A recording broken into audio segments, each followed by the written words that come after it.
Kagulat World, ito na ang moment na hinihintay ng buong Pilipinas. Alexandra Ayala, ang ating Pinay tennis princess na patuloy na ginugulat ang mundo, ginulat ulit si Joao Fonseca at buong tennis universe. Sa pinakabagong interview niya, diretsahang binanggit ni Ala si Fonseca bilang isa sa kanyang dream mixed doubles partners, kasama pa si Novak Djokovic at Carlos Alcaraz. Gustong-gusto niyang makatambal sa 19-year-old Brazilian phenom na yan.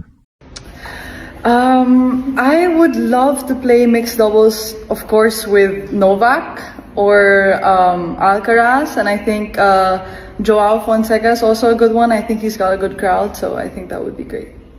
At ang reaction ng fans, pure chaos. Trending na trending ang hashtag Iala Fonseca Mixed Doubles sa Pilipinas at Brazil. Mga primos na magkakapatid sa tennis nagkakaisa na sa social media, nagmamanifest at sumisigaw, US Open, gawin na to. Bakit ganito kalakas ang impact? Kasi pareho silang next-gen superstars na may sariling army ng fans. Si Alex, Pinay Pride personified, mula sa Rafa Nadal Academy, climbing the WTA rankings, at lagi ng puno ng Pinoy supporters sa bawat court. Si Fonseca naman, Brazilian sensation na nagpapahirap sa tournament directors. Kailangan nilang ilagay siya sa center court. Dahil sa dami ng Brazilian fans na sumisigaw ng Brazil. Noong Miami Open 2026, pareho silang binigyan ng main billing. Pareho silang nagdadala ng electric atmosphere. At ngayon, Alex mismo ang nag-open ng pinto para sa isang posibleng powerhouse pairing. Parang bagyong paparating to. Isang Pinay at isang Brazilian na magkakampi sa mixed doubles. Stadiums will explode. Social media will break. At ang tennis world, magsusulat ng bagong kabanata. Pero handa na ba talaga si Fonseca sa ganitong bold move mula kay Ala? O ito lang ang simula ng isang bagong tennis romance na magiging mas malakas pa sa kanilang solo careers? Ito na ang kwento na hindi mo pwedeng i-scroll lang. Ito na ang kwento na magpapasabog sa Pinoy Pride worldwide. Parang kidlat sa gitna ng tennis court.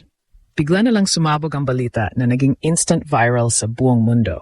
Sa isang kamakailang interview, diretsahang binanggit ni Alexandra Ala si Joao Fonseca bilang isa sa kanyang dream mixed doubles partners. Kasama pa raw sa listahan niya sina Novak Djokovic at Carlos Alcaraz. Pero si Fonseca, yung 19-year-old Brazilian sensation na parang bagyo na rin sa ATP Tour, yun ang nagpa-explosive sa lahat. I want to play with him, sabi ni Ala with that signature calm yet powerful smile. At sa isang iglap, nagwala na ang social media.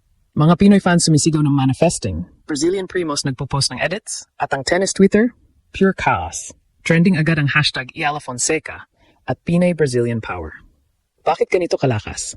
Kasi pareho silang hindi lang magagaling na players. Sila na ang bagong mukha ng global tennis fandom. Si Alexandra Ayala, ang 20-year-old Pinay Pride mula Quezon City, ay patuloy na sumusulong sa WTA rankings. Pagamat bumagsak ng kaunti, pagkatapos ng malakas na Miami Open run noong nakaraang buwan, nananatili siyang nasa top 50 around number 46 as of April 2026. Mula sa Rafa Nadal Academy, nanalo na siya ng mga laban-laban sa mga dating slam champions. At sa bawat tournament, parang home game para sa kanya dahil sa dami ng Filipino supporters na sumisigaw ng Laban Alex. Si Joao Fonseca naman, yung batang Brazilian na nagpapahirap sa tournament organizers.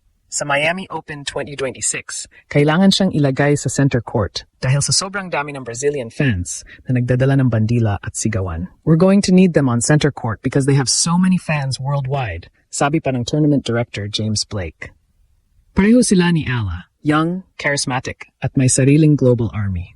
Ngayon, isipin mo, isang Pinay at isang Brazilian na magkakampi sa mixed doubles. Isang left-hander na may matalas na baseline game at isang explosive all-court player na may mataas na energy. Parang chess match sa gitna ng digmaan. Tactical brilliance plus raw passion.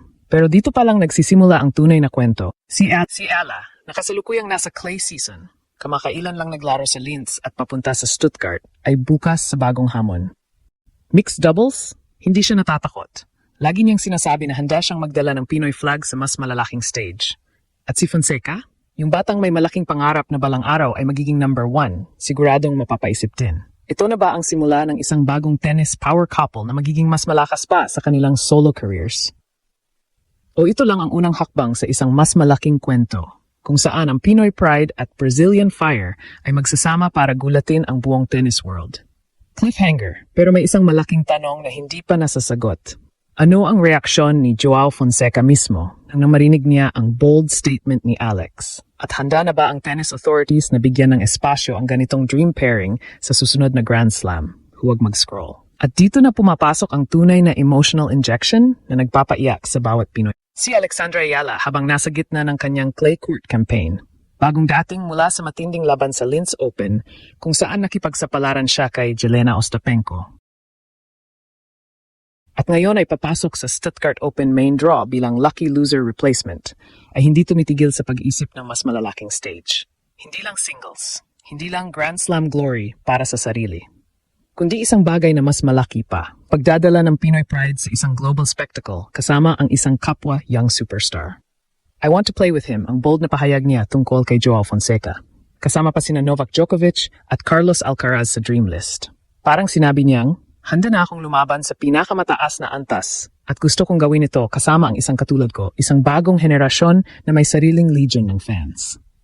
Si Fonseca naman, sa parehong oras, nasa Monte Carlo Masters, nagiging unang beses na quarterfinalist sa isang Masters 1000 event. 19 years old pa lang, pero parang may superpower na. Mataas na energy, explosive game, at Brazilian fire na nagpapasabog sa mga stadium. Sa Miami Open, kailangan siyang ilagay sa center court dahil sa dami ng fans. Pareho kay Ala. Dalawang batang may home match feeling kahit nasa ibang bansa. Isipin mo ang conflict na ito. Career versus country versus global stage. Para kay Ala, ang mixed doubles ay hindi lang fun pairing. Ito ay isang paraan para rally the nation again. Mula sa heartbreak ng ranking fluctuations mula career high. Number 29 pababa sa paligid ng number 46. Hanggang sa struggle sa clay transition. Hanggang sa muling pagbuo ng belief.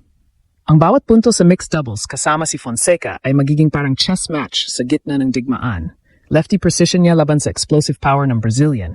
Baseline rallies na parang war of attrition. At ang crowd? Parang bagyong paparating na Pinoy-Brazilian tsunami.